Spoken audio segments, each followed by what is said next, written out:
அனைவருக்கும் வணக்கம். நான் அட்வொகேட் ராமச்சந்திரன். இன்னைக்கு நிறைய அதாவது நாம் தமிழர் கட்சி ஒருங்கிணைப்பாளர் திரு சீமான் வீட்டில் வந்து சம்மன் விட்டுறாங்க. அதை பற்றி தான் நம்ம பார்க்க போகிறோம்.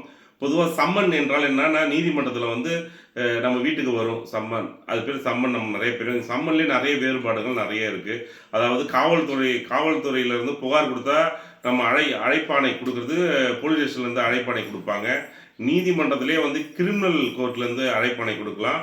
அது சிவில் கோர்ட் மணி சூட்டு பணம் கொடுக்கல் வாங்கலேருந்து சிவில் கோர்ட்லேருந்து சம்மன் அனுப்பலாம். சிவில் கோர்ட்டில் வந்து அதாவது ஓஏ அந்த போலீஸ் வர மாட்டாங்க. அந்த ஓஏ வந்து வீட்டில் வர அவங்கள வந்து நாங்கள் கோர்ட்டில் ப்ரொடியூசர் கொண்டு வரணும்னு சொல்லிட்டு வருவாங்க. இது வந்து 3 வகையான சம்மன் இருக்குது. இன்றைக்கி நம்ம வந்து பார்க்கும்போது பார்த்தீங்கன்னா, ஒரு சம்மனை வந்து ரிஜிஸ்டர் போஸ்ட்டில் போலீஸாரை அனுப்பலாம். அவங்க வாங்க மறுக்கலாம், அடுத்த கட்ட நடவடிக்கை எடுக்கலாம். இது வந்து அவங்க வீட்டில் போய் அசிங்கப்படுத்தும் வகையில் ஒட்டுறாங்க. சரி, அது ரைட்டு. ஒட்டிய சீமான் அவர்கள் வீட்டில் வந்து ஒட்டிடுறாங்க.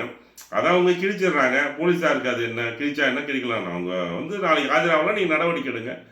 ஆனால் அதை நம்ம பார்க்குறோம். அந்த வீடியோ செய்தித்தாளெல்லாம் போலீஸ் ஜீப் வருது, அத்துமீறி நேராக உள்ளே போகிறாங்க. அந்த காவலர் இராணுவ வீரர் வந்து அவர் ஒரு தலைவராக இருக்கிறாரு. அந்த இடத்துல அவர் ஒரு லைசன்ஸ் பெற்ற ஒரு துப்பாக்கி வச்சிருக்காரு. வேணுமென்றே அந்த போலீஸ் அந்த ஆய்வாளர் போய் அவர்கிட்ட அடித்து பிடிச்சி சட்டையெல்லாம் பிடிச்சி எடுத்து ஜீப்பில் அத்துமீறி சட்டவிரோதமாக அத்துமீறி அவங்கள மிரட்டி அதிகார துஷ்பிரயோகம் பண்ணி இதெல்லாம் நம்ம பார்க்குறோம். இதெல்லாம் வந்து யாருடைய அழுத்தம் கொடுக்குறாங்கன்னு எனக்கு தெரியல.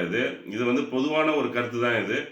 இது போல் செஞ்சுருக்காங்க. அவங்க திரு சீமான் அவர்களுடைய மனைவி வந்து வராங்க. அவங்களும் ஒரு வழக்கறிஞர்னு நினைக்கிறேன். கேட்கும்போது ஒரு மிரட்டல் தோணியில் அந்த காவல் ஆய்வாளர் செஞ்சுட்டு போகிறாங்க. எத்தனை பேருக்கு நம்ம புகார் கொடுத்தா நடவடிக்கை எடுக்கிறாங்களா? எத்தனை பேர் புகார் நடவடிக்கை எடுக்காமல் எவ்வளோ ஏழை எளிய மக்கள் ஒரு போலீஸும் வர்றது கிடையாது, எதுவுமே பண்ணுறது கிடையாது. ஆனால் இதுக்கு மட்டும் இந்த பிரச்சனையை வந்து இது பண்ணியிருக்காங்க. இதை தெரிஞ்சுங்க. சம்மன் வந்து 3 வகையாக இருக்குது. அதாவது சம்மன் வந்து வரலன்னு தான் நடவடிக்கை எடுக்கலாம். இந்த செயல் வந்து இது சரியானதா இல்லைன்னு தான் எனக்கு தோணுது. நன்றி, வணக்கம்.